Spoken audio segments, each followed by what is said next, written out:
Assalamualaikum warahmatullahi wabarakatuh. Izin perkenalkan diri, nama saya Tega Sakalin dengan NPM 2315001002. Hari ini saya akan mempresentasikan UAS Telkom kami. Ini untuk bagian soal netaket, soal Cisco Packet Tracer. Yang dimana diperintahkan untuk membuat jaringan komputer untuk perusahaan kecil yang memiliki 6 departemen dengan spesifikasi sebagai berikut. Baik, sebelum kita sampai ke situ, saya akan jelaskan dulu di fisikalnya. Terus di fisikal sendiri itu dikarenakan departemen pemasaran membutuhkan akses internet, maka kita harus membuat simulasi internetnya sendiri. Untuk simulasi saya sini menggunakan dua kota, ada home city, lokasi di mana perusahaannya berada, dan ada California ini. Ini bisa dibilang untuk mensimulasikan internet lah ya. Di sini ada markas Google, eca-ecanya. Nah, di dalam sini ada server yang digunakan untuk mensimulasikan internet nanti. Di sini juga ada cloud, PT Cloud yang digunakan untuk menghubungkan antara main jaringan komputer kita dengan internet atau server yang ada di Google California, Google HQ. Nah, nanti di cloud ini akan dihubungkan di main working closet, yang dimana nanti ada modem DSL ini, yang dimana nanti modem DSL ini berguna untuk mensimulasikan internet juga. Itu untuk bagian internetnya. Untuk bagian jaringan komputernya sendiri itu terdapat 6 departemen dan satu main working closet, yang dimana ada departemen pemasaran, pengembangan, dan keuangan untuk lantai 1. Dan untuk lantai 2 ada departemen administrasi, produksi, dan juga penjualan. Tiap departemen ini memiliki PC-PC yang berbeda, namun untuk simulasi ini saya memutuskan hanya untuk menggunakan 2 PC per departemen untuk mensimulasikan jaringannya. Jadi untuk tiap departemen ini memiliki subnetting yang berbeda-beda karena dia memiliki LAN yang berbeda. Untuk maksud saya mereka ini memiliki IP yang berbeda karena mempunyai LAN yang berbeda. Dan di sini saya sudah urutkan juga biar teratur untuk IP-nya mana. Untuk pemasaran ini dia dari 2 sampai 23. Untuk pengembangan ini dia 24 sampai 45. Untuk keuangan ini dari setelah begitu. Terus kalau kita buka misalnya nih di manual kelas dulu aja ya. Di sini kita menggunakan komponen-komponennya itu pertama itu ada modem tadi yang saya bilang dan terhubung ke cloud. Modem ini juga terhubung menggunakan copper straight through menuju main router kita di sini.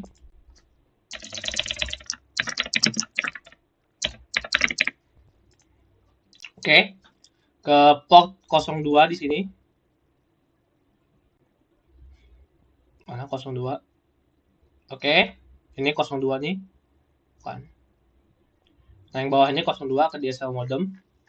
Kemudian dia dari 01 gig 01 menuju switch lantai 2 dan gig 00 menuju switch lantai 1. Kemudian setiap switch departemen dihubungkan ke switch lantai 1 dan switch lantai 2 sesuai dengan lantainya masing-masing. Oke. Kita lihat di sini mereka terhubung sama lain. Baik, untuk penjelasan selanjutnya akan saya lakukan di logical mode. Kita lihat ini untuk logical mode dari jaringan komputer kita.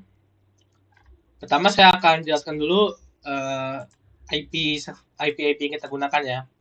Di sini ada IP server, di mana saya menggunakan IP 203.0.113.2 dengan subnet mesh 255.255.255 dengan 252. Nanti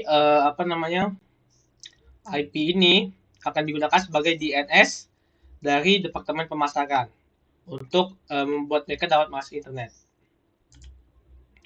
Di sini juga untuk default gateway-nya saya menunjuk ke arah router. Sebenarnya tidak perlu ini, tapi ini saya tambahkan saja. Kemudian di sini ada cloud PT ya. Di mana untuk konfigurasi itu tidak ada IP di sini ya, karena ini bukan pangkat IP. Di sini cuma ada to port dan from portnya. Jadi from portnya itu dari modem 4 ini, dan tujuannya itu ke Ethernet 6 ini. Oke. Di SL modem juga di sini tidak ada apa-apa yang di-config, cuma ada nama doang. Di main router sendiri, ini baru ada beberapa yang saya config. Yang pertama itu ada ini gigabit internet 00 yang akan menjadi LAN 1. Dia terhubung ke lantai 1 dengan subnet 128 dikarenakan saya membutuhkan IP untuk 63 user. Ya, 63 user ditambah ini jadi 64. Jadi tidak memungkinkan untuk menggunakan subnetting 192. Jadi kita gunakan 128. Untuk 01 sendiri, saya IP konfigurasinya ada 172.16.1.1 dengan IP address dengan subnet mesh 255.255.192. Saya menggunakan 192 karena untuk ini cuma hanya membutuhkan sekitar 48 user, 49 user, jadi subnet mesh 192 ini cukup. Dan ini menunjukkan IP yang menuju ke modem kita, menuju WAN kita. Oke. Cukup untuk IP router ya. Selanjutnya di switch ini tidak ada konfigurasi apapun. Langsung saja kita ke IP per device ya. Untuk keuangan sendiri, saya menggunakan IP random, tapi kemungkinan besar IP di akhir. Untuk printer saya menggunakan 22. Untuk ini saya 20, ini 21. Dan kalau dan ini juga sama nanti, kita saja ke bedanya di pemasaran. Di pasaran sendiri saya menambahkan sih ada subnet di DNS server dari server PT satu ini untuk mensimulasikan internet. Oke, akan saya tunjukin bagaimana dia mensimulasikannya. Di sini ada LAN keduanya. Di LAN kedua itu perbedaan yang signifan itu ada di sini ya, di bagian produksi, di bagian produksi, di mana tadi dekatan ya, saya menggunakan DHCP.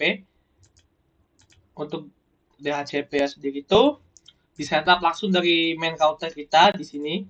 Saya masih ada perintahnya nih. Kalau masih ada, kita cukup saja karena router ini juga bisa berfungsi sebagai server DHCP ya. Jadi kita tinggal mengetik saja IP DHCP pool perintahnya dan nama DHCP poolnya itu apa. Terus dia bakal masuk ke mode setup dari DHCP poolnya sendiri. Tidak perlu, karena sudah saya setup tadi. Oke, baik. Kayaknya cukup ya untuk bagian jaringan komputer. Kita langsung saja ke demonstrasi dari jaringan komputernya sendiri. Jadi pertama, baik, yang kita akan menguji apakah jaringan kita sudah terkonfigurasi dengan benar. Jadi langsung saja kita ke desktop. Sini kami menggunakan PC PT1. Oke, pertama kita akan ngeping ke printer ini. IP-nya berapa? Ini IP-nya, kita copy aja. Oke, kita copy. Kita ketik ping ini. Dia akan replying. Apakah berhasil? Dia berhasil. Semua paket terkirim. Next ya, kita akan ping main router kita, yaitu IP-nya 1. Berhasil, dari dia terkoneksi dengan main router kita. Bagaimana kalau kita ping LAN sebelah? Apakah berhasil? Oke, berhasil juga. Oke, selanjutnya kita akan coba ping. Kita coba ping PC sebelah sini ya kali ya. PC apa di sini menggunakan yang dia coba menggunakan DHCP ya. 16.1.1. membahas di 1.2. Oke, kita akan coba di sini. Akan berhasil? Seharusnya tidak ya, karena dia tidak bisa karena dia bisa. Sorry, maksud saya harusnya bisa. Seharusnya bisa karena tadi sudah di setup ya. Saya hampir kaget karena saya kan tidak bisa. Ternyata bisa. Oke, kita akan switch ke PC yang ada internetnya. Kita akan coba buka web browser kali ya. Kita akan copy dulu IP sahabat kita di server ini. Apakah akan bisa? Kita coba dulu ya guys ya. Oke, kita coba ping dulu deh. Kita coba ping dulu kali ya. Kita coba dulu. Pertama kita ping dulu dia ke alamat default gateway-nya. Seharusnya bisa. Oke, bisa. Terus kita akan coba, ini moment of truth, kita akan coba ping dia ke internet. Apakah bisa? Dia harus time out dulu kayak tadi. Oke, time out. Nah, bisa. Dia berhasil terhubung, jadi kalau kita lakukan lagi misalnya dia tidak akan time out lagi. Itu karena dia baru pertama kali terkoneksi ya.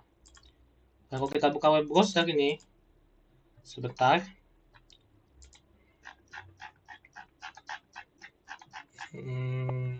Mana itu dia? Saya simpan.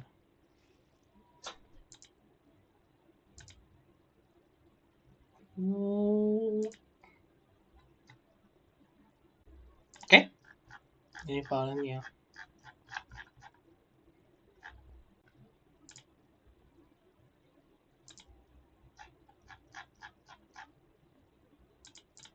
Sebentar guys.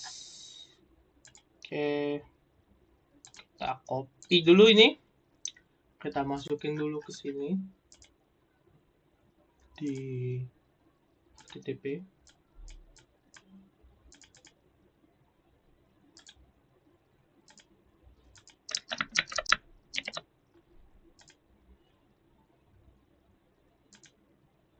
Oke. Nah, kita coba di browser. Kita akan copy lagi alamat IP ini.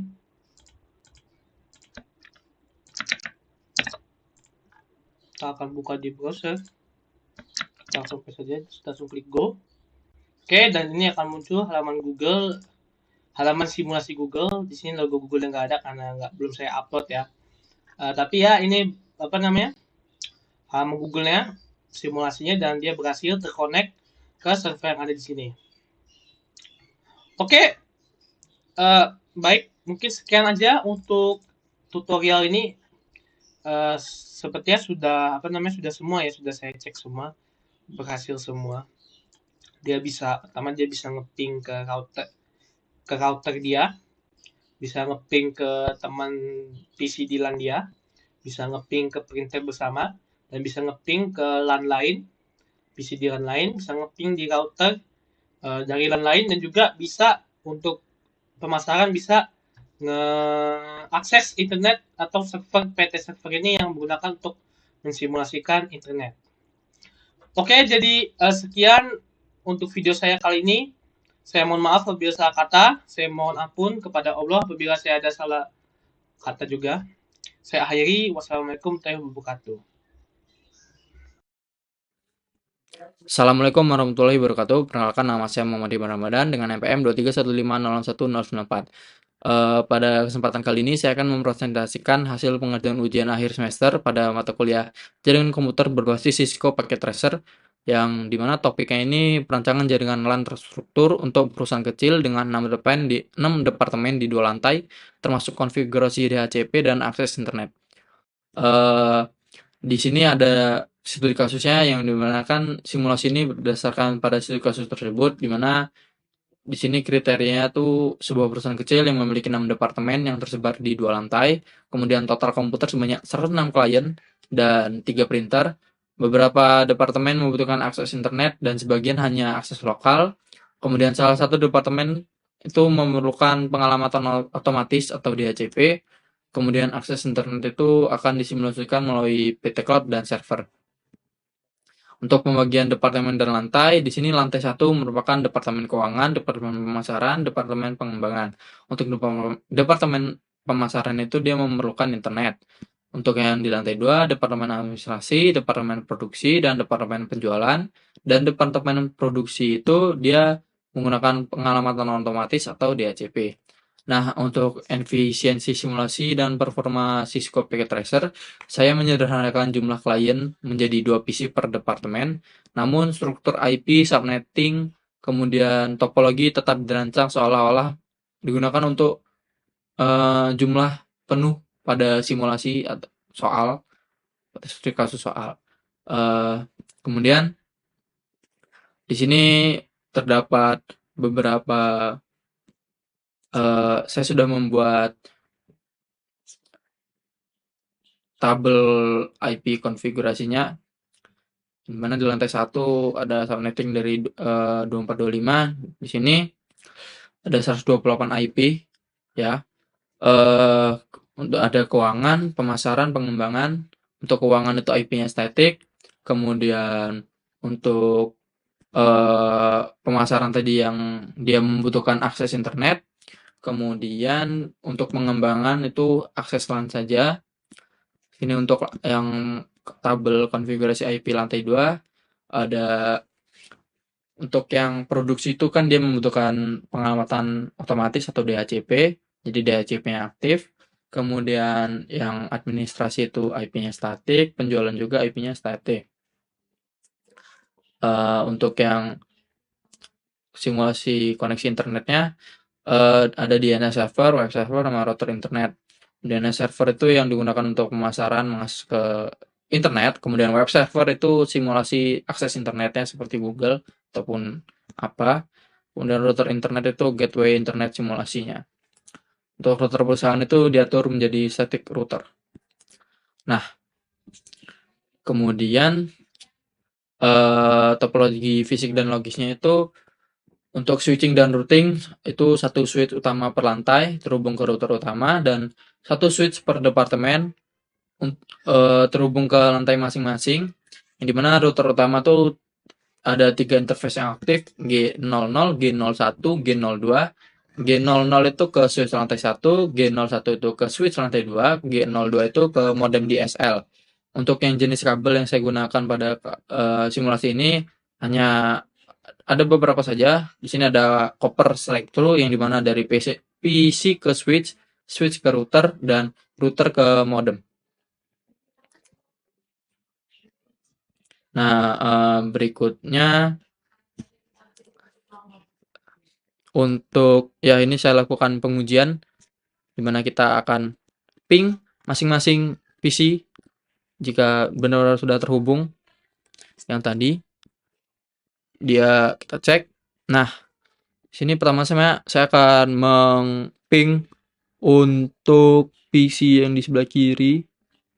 Kita ping ke printer.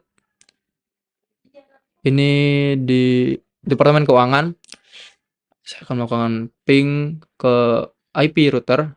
Nah, sini bisa dilihat bahwa request-nya diterima atau jadi sudah terhubung untuk akses lokal di komputer keuangan. Kemudian saya nyoba untuk ping ke routernya, router utama atau router server.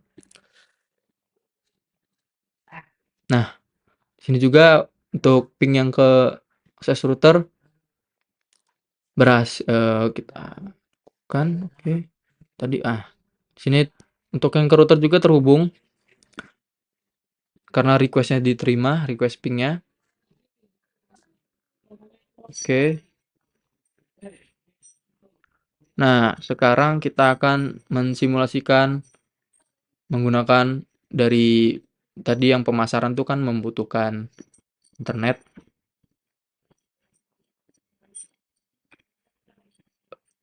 Sebentar. Oh, ini saya simulasikan ke ping ke departemen sebelah ya. Setelah di ping ke departemen sebelah juga sama hasilnya. Semua pesannya diterima. Kemudian untuk yang saya coba untuk yang pemasaran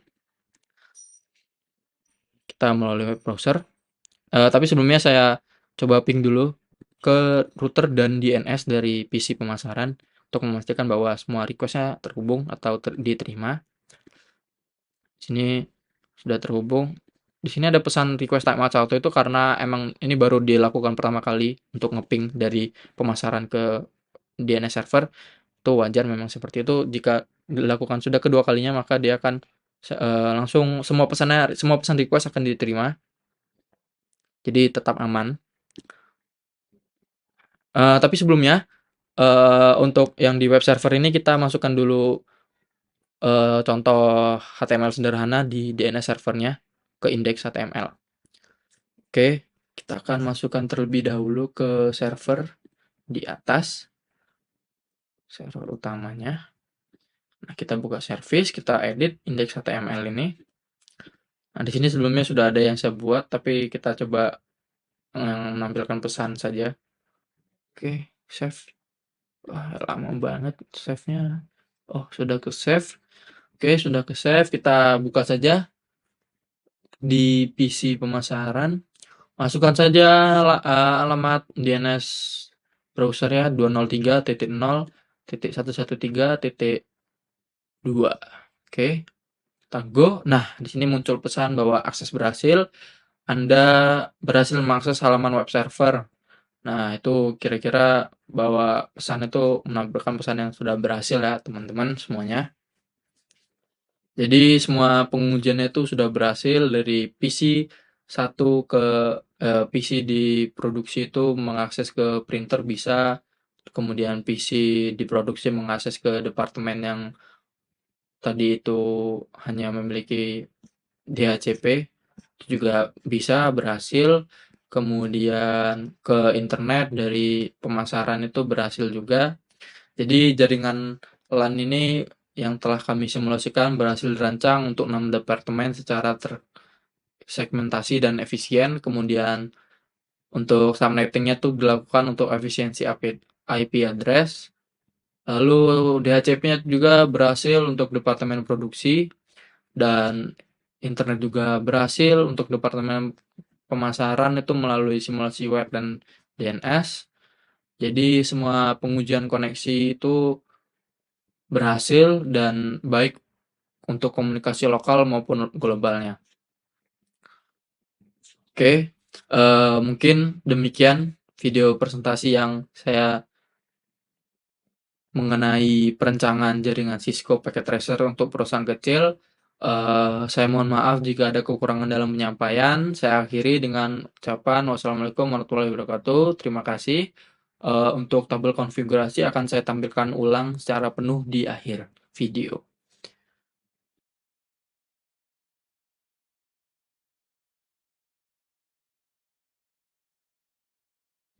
Assalamualaikum warahmatullahi wabarakatuh. Perkenalkan nama saya Muhammad Ramadan dengan NPM 2315010. Pada video kali ini saya akan mempraktekkan metode sniffing menggunakan Wireshark, di mana saya sudah menginstal virtual machine. Di sini saya menginstal Windows 11 menggunakan UTM, dan sebelumnya sudah melakukan sniffing juga yang saya lakukan sebelumnya. Di sini kita lanjut saja untuk men-capture lagi kegiatan dari komputer korban.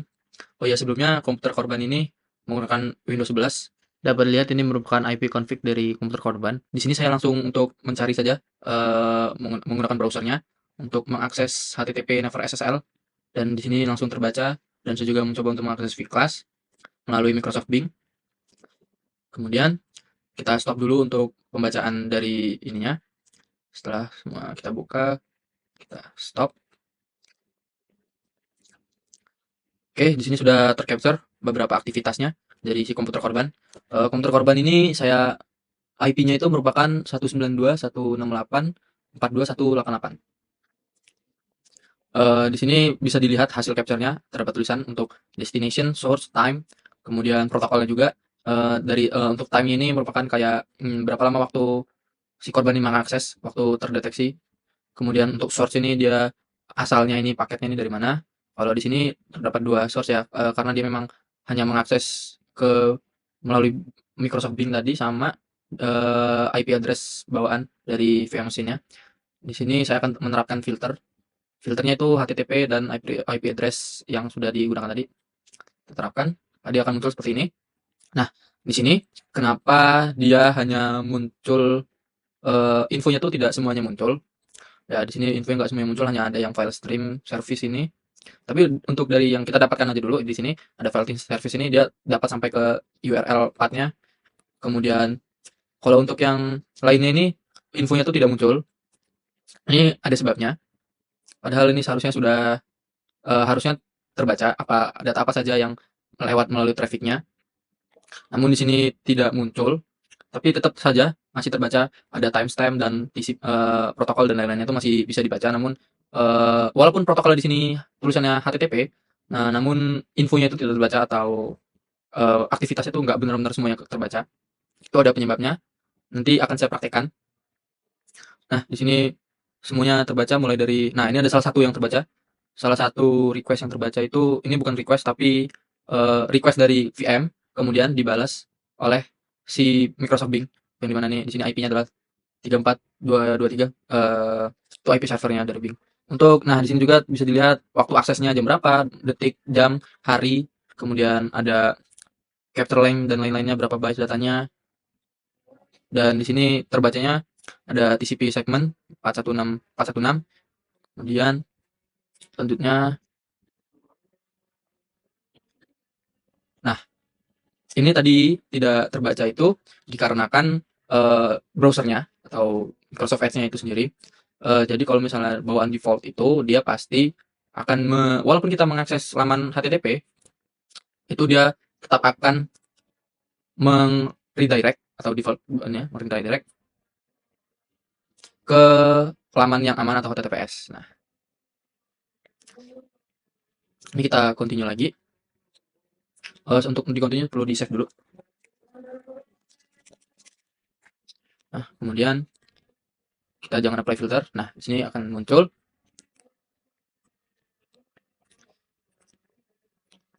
Oke. Sini saya akan coba melakukan aktivitasnya ulang melalui komputer yang dibaca aktivitasnya. Kemudian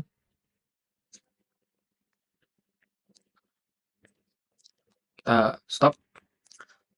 Ini sudah lumayan banyak. Nah, kita stop. Kemudian kita apply lagi filternya. Nah, di sini dia akan muncul. Nah, di sini akan muncul berbagai macam info dan lain-lain karena ini sudah terbaca. Nah, di sini infonya lebih terbaca dibanding tadi. Nah, di sini ada request ke Bing, Microsoft Bing maksudnya. Kemudian ada selain request juga ada balasan dari server yang kita akses tadi.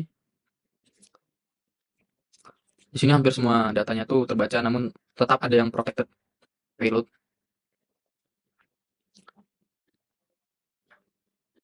Kemudian ini kita terapkan saja filter yang HTTP dan IP address. Nah, di sini sudah ada yang data yang benar-benar terbaca infonya. Di sini bisa dilihat dari source-nya, yaitu dari source-nya kan merupakan komputer Windows 11 tadi dengan IP 192.168.168 dan destination-nya itu server dari yang laman yang kita akses. Di sini kebanyakan terbaca infonya dari get, online, HTTP, kemudian move permanently dan lain-lain itu. Kemudian juga kurang lebih itu yang terbaca. Nanti berikutnya kita akan bahas lebih lanjut tentang hasilnya karena ini bisa filenya bisa diekspor dalam CSV, jadi itu akan lebih memudahkan kita menganalisis. Nah, ini dia untuk hasil file yang pertama dalam bentuk CSV. Ini kita ekspor ke komputer saya. Bisa dilihat ini pada file pada detik ke-8 hingga detik ke-9 di sini IP korban yang ujungnya 188 dia melakukan serangkaian permintaan request DNS ke IP server yang ujungnya 95. Itu sepertinya gateway atau resell DNS lokal ya. Lalu permintaan DNS-nya itu di sini record, kemudian diikuti dengan alamat IP dan HTTPS record dari domain bing.com. ID permintaan ini contohnya tuh kayak yang di sini ada tulisan 0x6658. Itu tandanya tuh adanya permintaan ganda untuk memastikan resolusi. Kemudian ini untuk kita bahas ke responnya si dari server tadi. Untuk responnya ini dia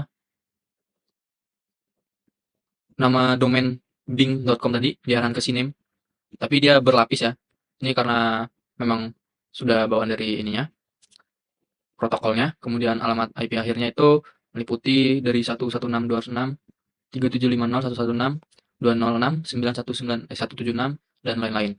Jadi ini nih tahapannya itu menerima IP tujuan layanan Bing melalui DNS.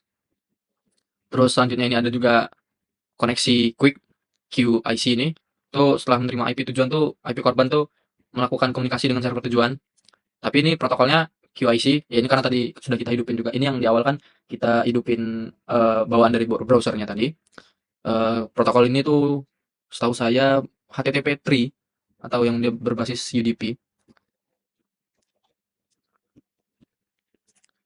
Kemudian ini nih berarti koneksi protokol menggunakan Quick ini bekerja di atas UDP, kemudian tidak lagi menggunakan TCP.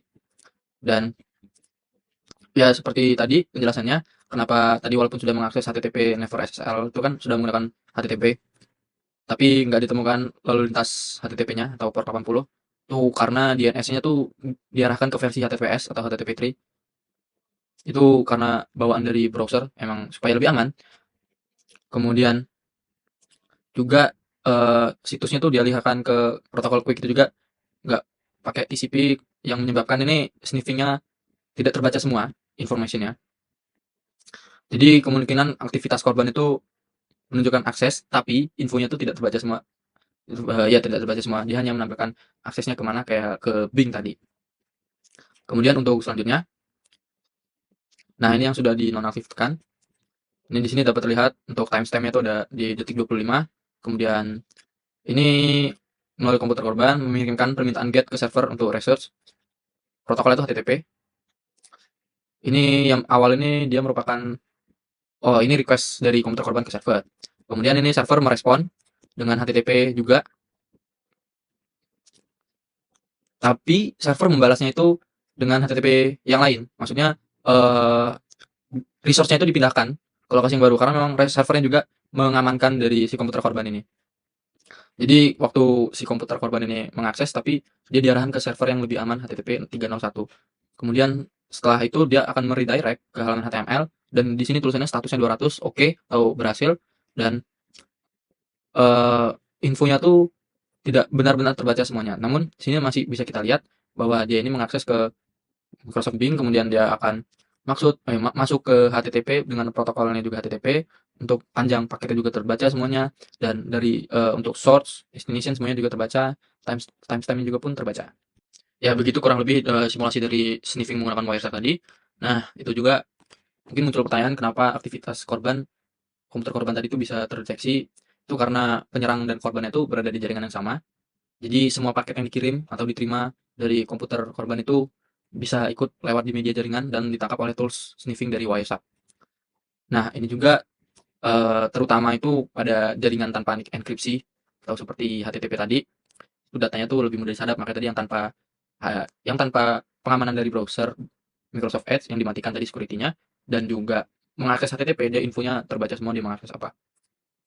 Untuk langkah pencegahannya ya gunakan HTTPS, yang dimana itu kan datanya transkripsi end to end, sehingga dia tuh nggak bisa dibaca meskipun lagi disadap. Ya datanya transkripsi, selain data yang dikirimkan tuh sudah terenkripsi. Kemudian kalau misalnya di luar juga bisa menggunakan VPN. Jadi dia bakal menenkripsi seluruh traffic dari komputer korban ke server VPN. Sama bisa gunain firewall juga. Tuh kayak komunikasi mencurigakan tuh bisa dicegah. Nah, salah satunya juga tuh ya kayak mengaktifkan mode protection di browser ya. Itu biasanya, tapi sudah kalau default itu dia sudah aktif. Jadi dia bakal mencegah langsung otomatis.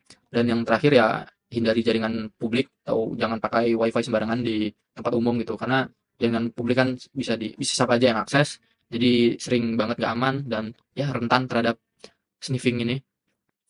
Mungkin itu saja yang bisa saya sampaikan, kurang lebihnya saya mohon maaf.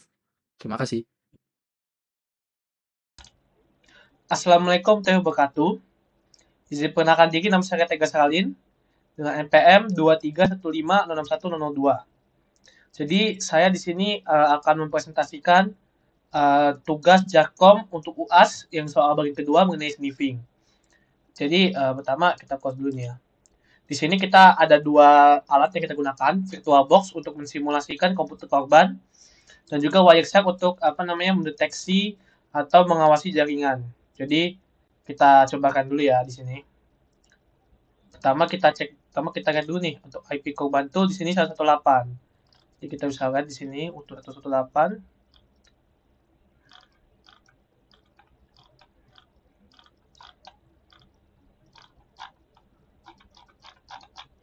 Oke, misalnya kita coba buka browser ya. Coba buka browser di sini. Terus kita ketik aja di sini ini. Nah, kita ketik ini network. Di sini network.com. Kalau kita buka di sini,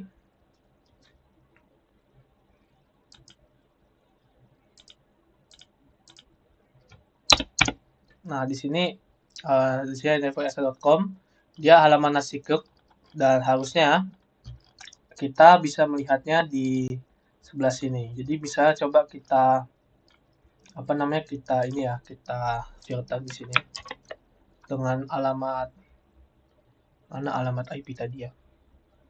Di sini alamat IP-nya berapa? 192.168.0.118. Oke, kita ganti. Oke, kita giniin dan akan muncul data traffic dari punya korban di sini. Namun apabila kita lihat di sini dia tidak ada yang menggunakan HTTP ya. Kalau misalnya kita pakai di sini, kita pakai HTTP NN, coba kita kan, dia tidak muncul. Dan itu karena di sini dia masih mengaktifkan safe browsing. Jadi kita coba mati dulu safe browsingnya ya. Di bagian setting di sini. Terus di sini di bagian aja save.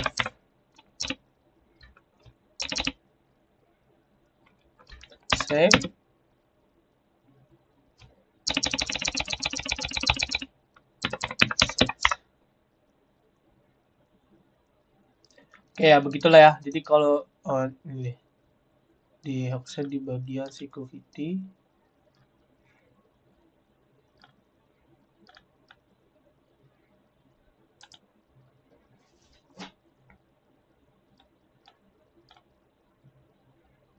Tapi ini tidak ketemu di sini nih. Oke, karena tidak ketemu, intinya berarti save search itu berfungsi. Jadi kita bisa lihat salah satu cara buat kita bisa mengamankan diri kita dari sniffing yaitu dengan pertama itu tidak mengakses website yang kita tidak tahu itu isinya apa. Kedua, dengan mengaktifkan safe search, yang dimana dia akan melindungi browsing kita dari data sniffing ini. Terus yang ketiga juga itu mungkin bisa menggunakan namanya itu semacam Cloudflare, DNS atau VPN apabila menggunakan WiFi publik karena bisa dapat dengan mudah orang untuk mengetahui IP kita gitu. Oke, jadi sekian saja untuk video saya mengenai sniffing ini. Semoga bermanfaat. Saya akhiri. Wassalamualaikum warahmatullahi wabarakatuh.